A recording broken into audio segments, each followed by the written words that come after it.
bit of basic notation.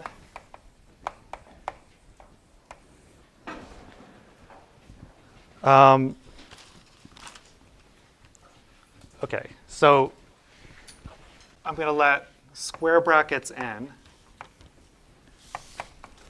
be the set of the first n integers. Okay, so for n, or the first, I guess the first n natural numbers. The first part of this course is going to be on some extremal properties of families of finite sets. Okay, so basically, kind of our universe is the numbers 1 up to n, and we're going to take subsets of 1 up to n and kind of maximize or minimize some property of that collection of subsets subject to some constraints. So it'll become clear when we start really getting into it. For a set X, so because we're interested in like subsets of a set, it's useful to talk about the power set, right? We're going to be taking, so the power set of X. So this might be notation which, I mean, a lot of people write things like P of X and perfectly fine notation. But because it's, I mean, you'll see that it's kind of a natural notation in a second. Like, we're going to call the power set 2 to the x.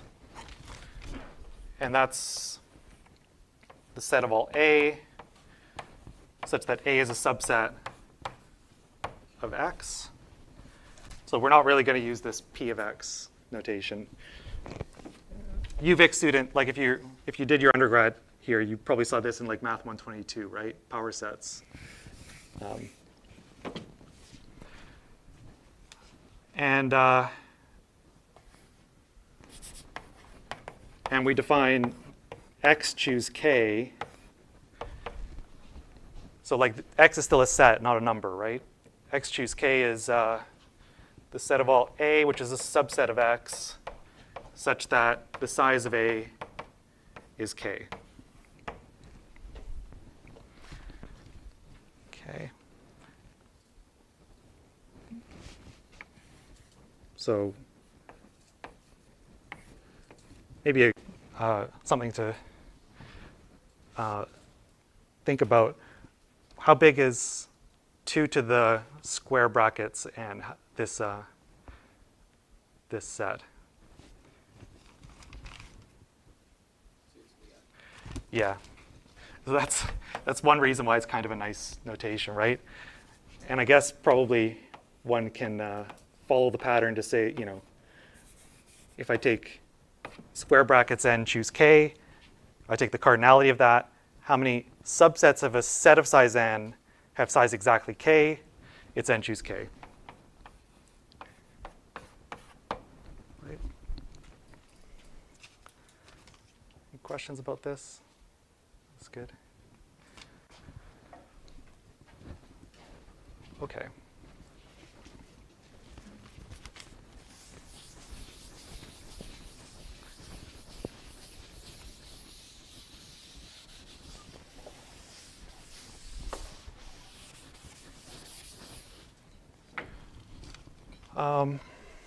Okay, so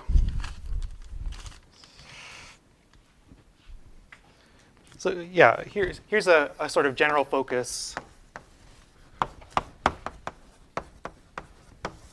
for like the next few weeks at least.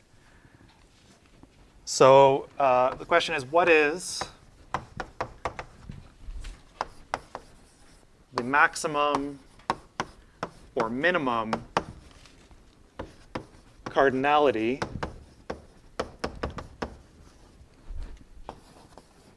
of a collection F in the power set of n, which has certain properties, so satisfying, let's say, certain constraints.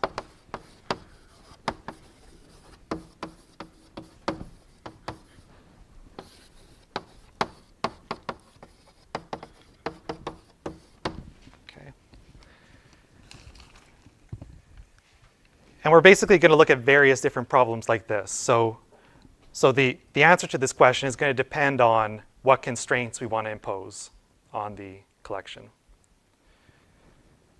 Okay.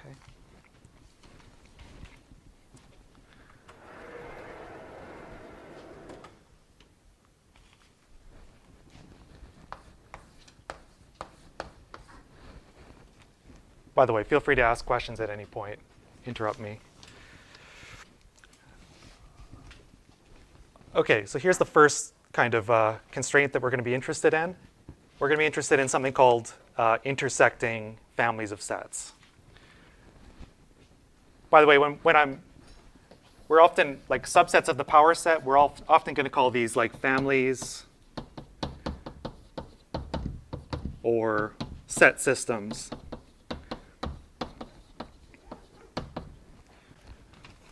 So basically, if you take a collection of sets, you can call it a family, a set system, or just a collection of sets. You know, these are the kinds of words we're going to use. So a family F of sets is intersecting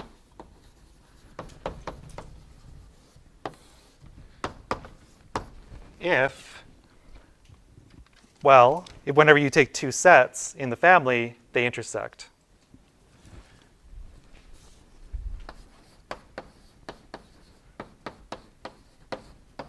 So A intersect B is non-empty for all A, B in F. Okay. So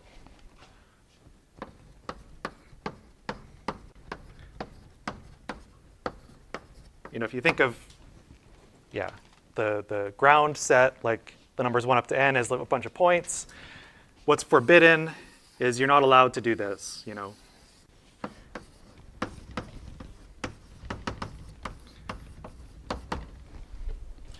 You can't have sets that don't overlap anywhere, right?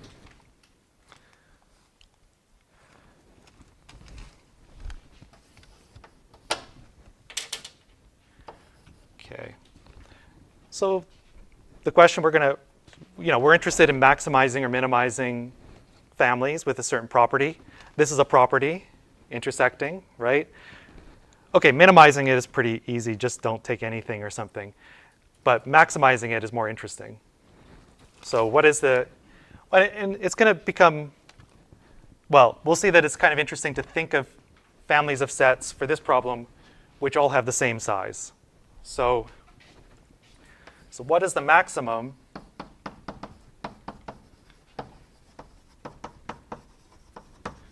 cardinality of an intersecting family F in square brackets n, choose K?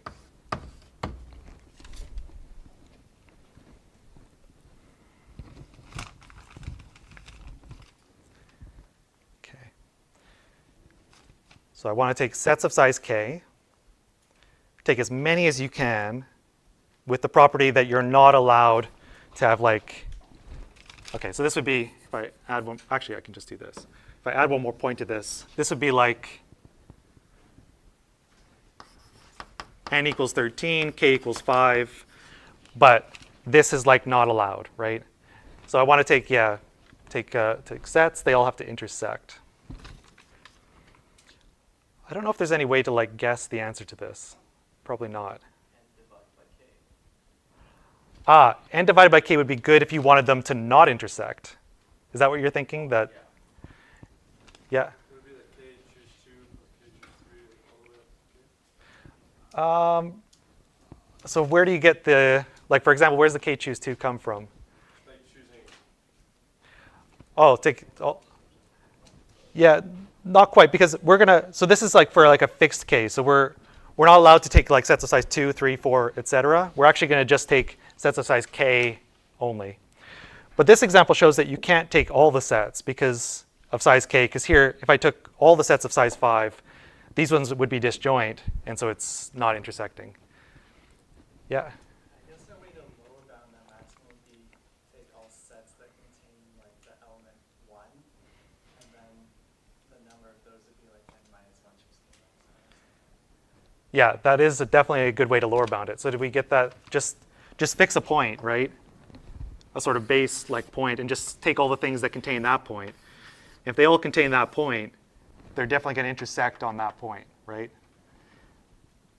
That turns out to be, most of the time, that's actually the answer.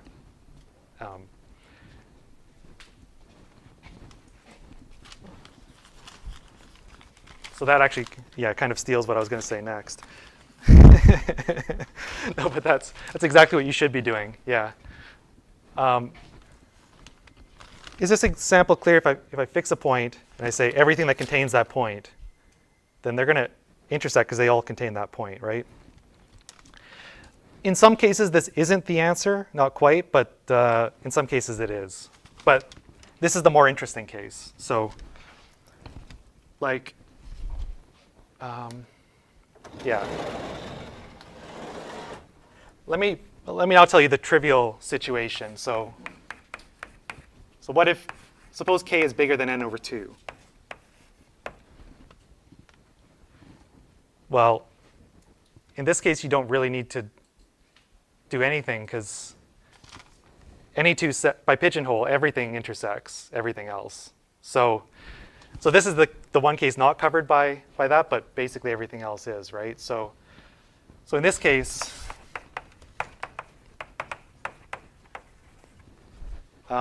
every two sets intersect because by pigeonhole. So the answer in this case is just n choose k. Just take everything. But yeah, indeed, if your k is smaller, then you could do the thing where you pick one element and take everything containing that element. There's also another case kind of right on the boundary between these two cases. So what if k is n over 2?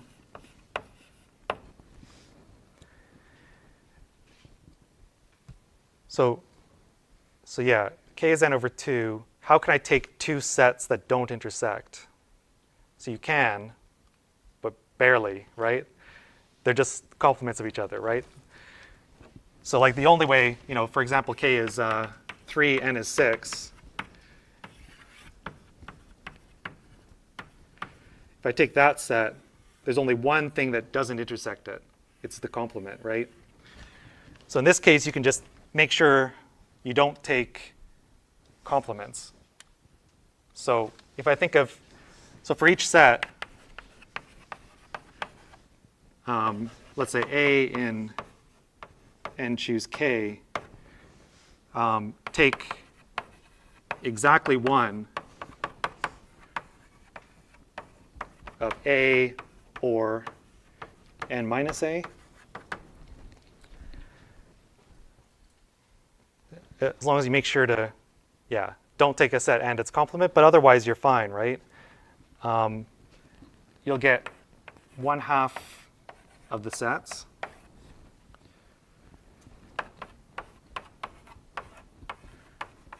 Which actually turns out to give the same answer if you do the arithmetic, or, yeah.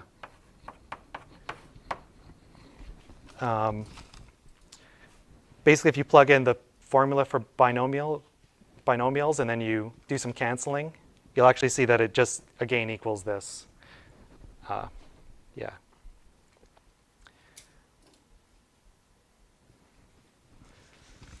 OK, I know I went through that a bit quick, but any questions about that? OK. So let's prove that that previous suggestion is correct. So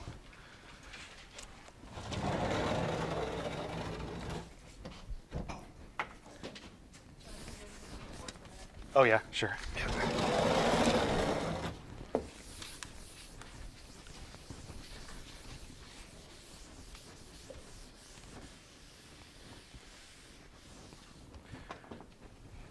This is a well-known theorem of Erdős-Ko-Rado,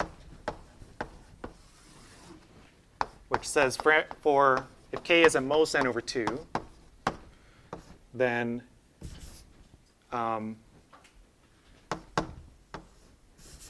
every intersecting family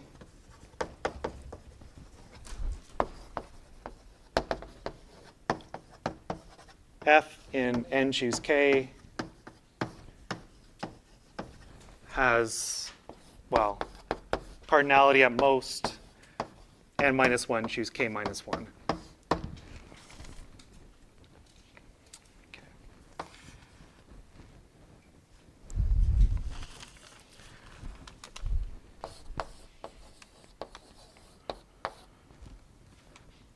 Okay, this is a pretty clever, ingenious proof. I don't know how anyone comes up with these things. You'll see. So here's a thought. So arrange the numbers 1 up to n in a circle. So we've got 1, 2, 3, n minus 1, n.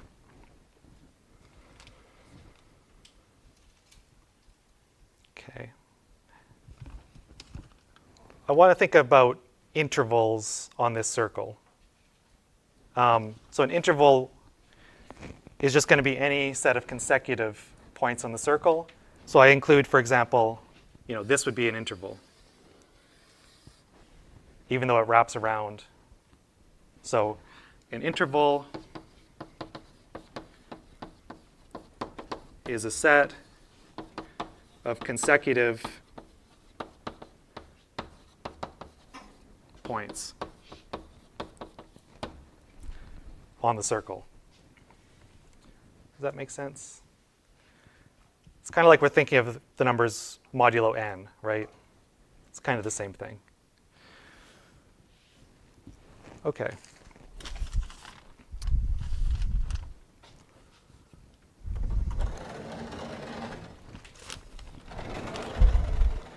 So here's a question.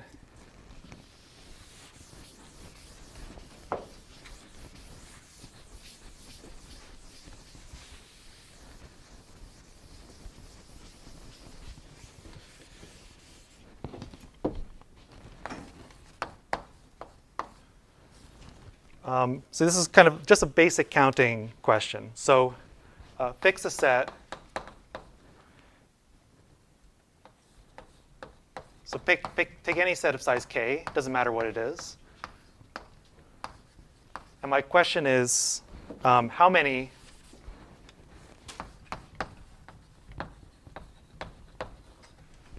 bijections f from n to n are there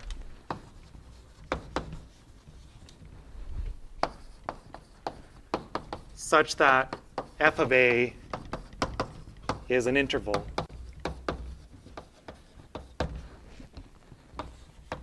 Where, again, we think of intervals in this cyclic manner.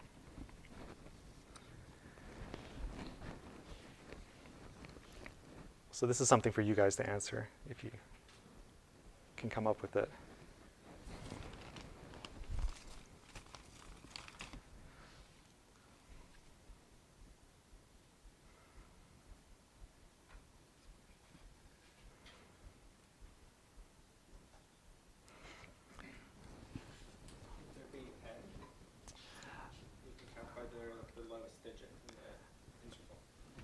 Okay, so n is definitely coming into the answer. Because, yeah, like you're saying, like there's definitely n choices of interval, right? Just by saying, where does it start? Yeah. Yeah. And then you would count the amount of ways that you can arrange those particular points within the interval. Yeah, that's going to come up as well. So I think that'll be a k factorial, right? Almost done. There's one more factor.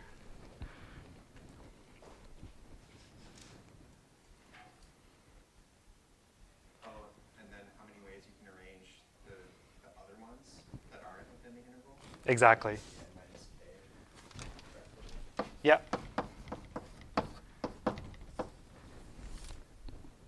Does that make sense? I have n ways to choose which interval we're going to. Once I've chosen the interval, there's k factorial ways to map A into that interval by just mapping them there and scrambling them anyway, permuting them. And then you have to choose how many, the number of ways to choose, map everything else to everything else. Yeah. Okay. To be clear, when we're doing the n, when we're picking that interval, so to speak, we just have these unlabeled dots, and we're just kind of dunking onto it, or what's Yeah. that n part doing? Yeah, that's choosing which, because yeah, I'm thinking of this circle as being, the points are labeled. And so, because the elements in this domain codomain are labeled. So yeah, this is just saying, which interval is it? So is it this one or that one or? So yeah, in some sense, if I wanted to do a particular interval, like the interval 1 up to k, I would lose that. And then this is for the choice of which interval it is. Any other questions, comments? Okay. Now here's the kind of tricky part. Maybe I should do that over here.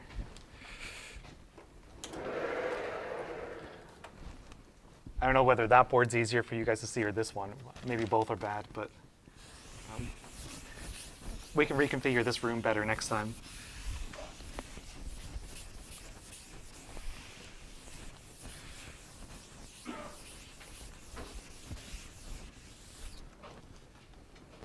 So here's a claim.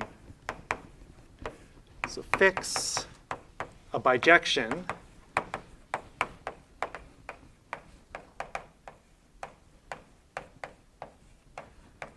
from n to n.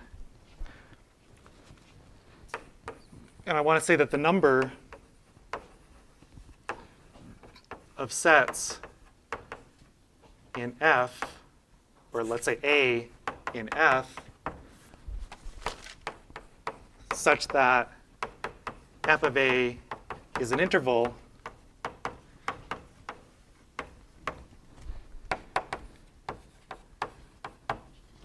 is at most k.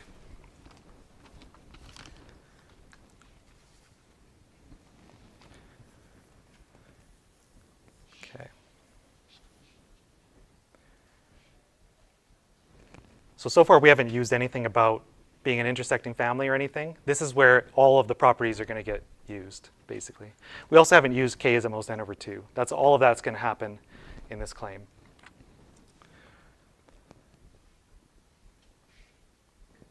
So why would this be true? So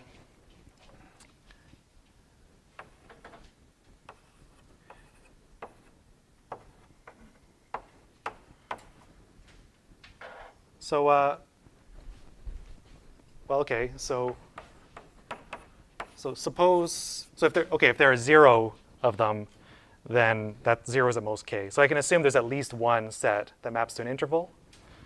So suppose A maps to an interval.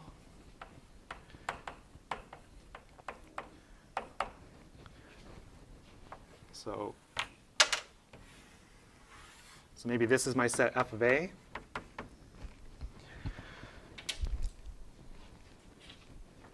Now, okay, let's think about another set that maps to an interval. So if, let's say, B, so these are all in the family F, maps to an interval, well, the fact that A intersect B is non-empty tells me that these two intervals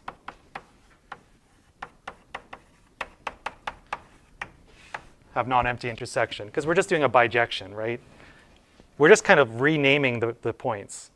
A bijection just, so in fact, their intersections will have the same size as before, right? So what does this thing look like? It looks like maybe f of b is like this, as an example. So basically, f of b is going to be an interval that starts or ends at one of the points of f of a. Right? So here, it starts here. Or it could have gone this way, right? It could have ended at one of the points of f of a.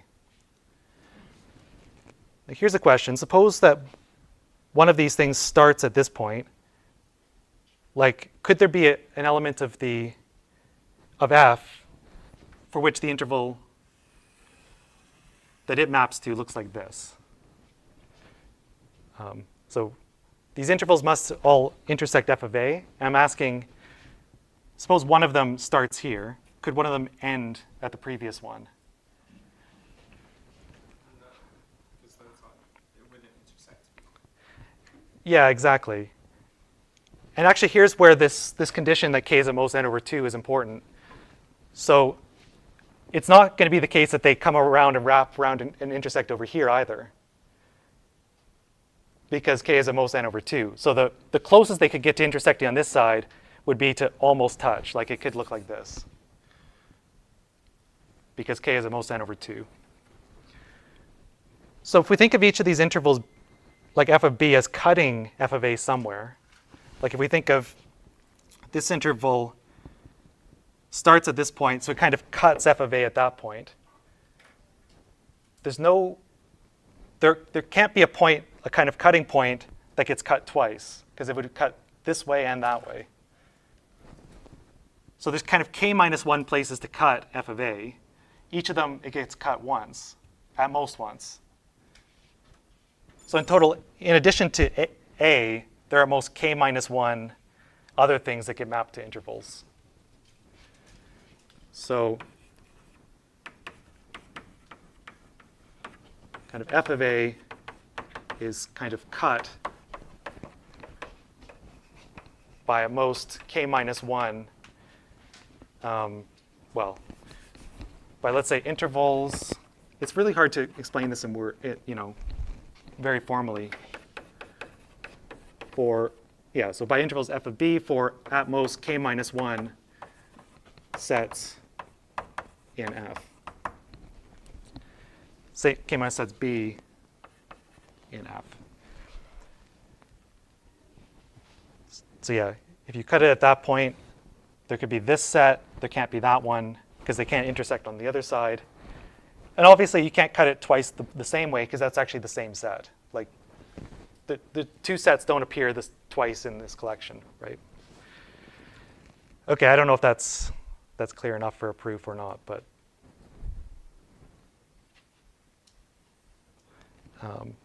any questions about that?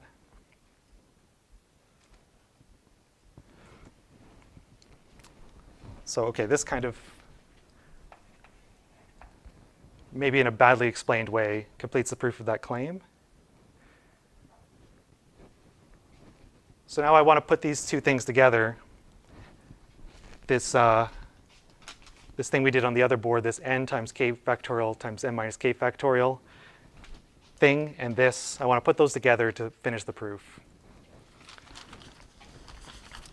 So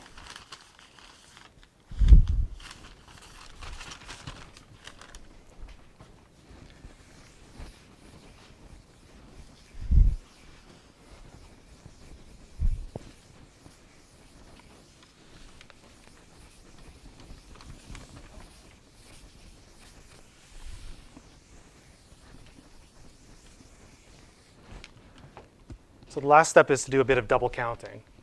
So what I'm going to count is I'll sum over all the sets in F. And I'm going to sum over all the bijections.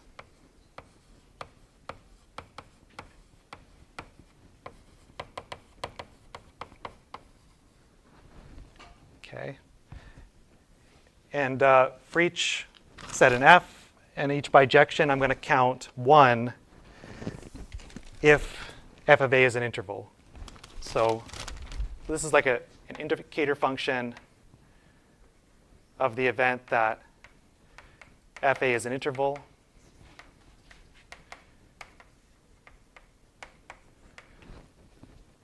So in case you don't know what I mean by this, this is just like if I have an indicator function of some thing here,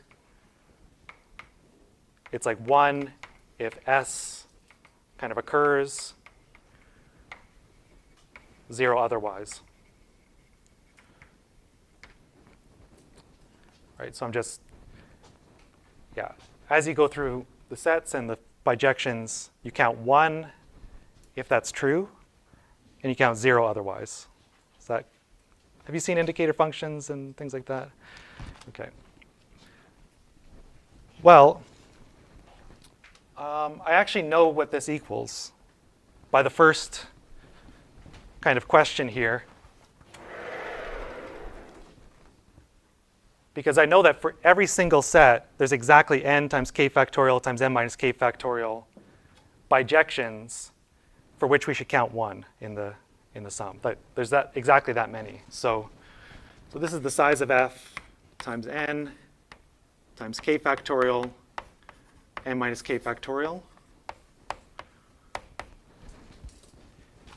Because again, for every single choice of A, there's exactly that many bijections that satisfy the property.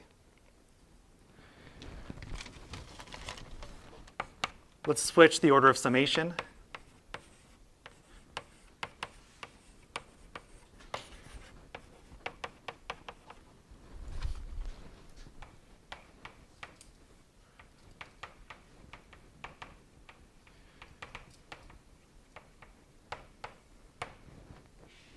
Right? So I just changed the order of these sums. So this is what I kind of mean by double counting. Counting the same thing in 2 different ways. First, from the perspective of choosing a set and then a bijection. Oh yeah, this is a bijection again. And then from the perspective of choosing a bijection, then choosing the set. Right? But now I can use this claim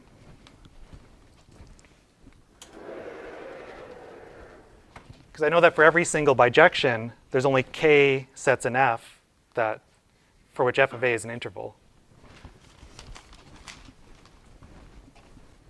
So this should be at most, how many bijections do I have? N factorial, right? And I've got k.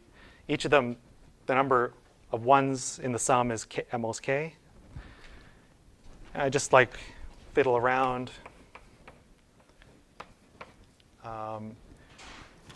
Well, let's just write it. N factorial k over n k factorial n minus k factorial, which just magically like equals n minus 1 factorial over k minus 1 factorial n minus k factorial, which is n minus 1 choose k minus 1.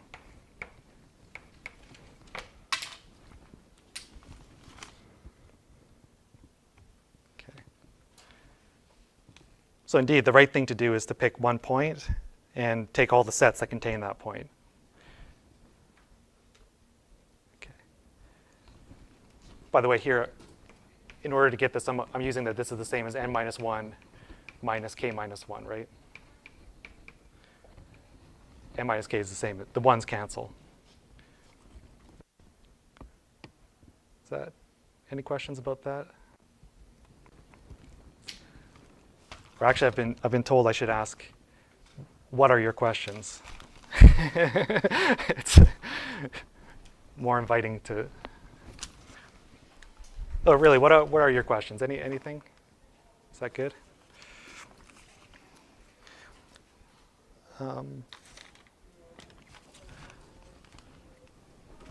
Okay, so this. So for the beginning, we're going to do a lot of things involving stuff involving intersections. So understanding like extreme properties of collections of sets with some constraint on their intersection. So here we said the intersection is non-empty.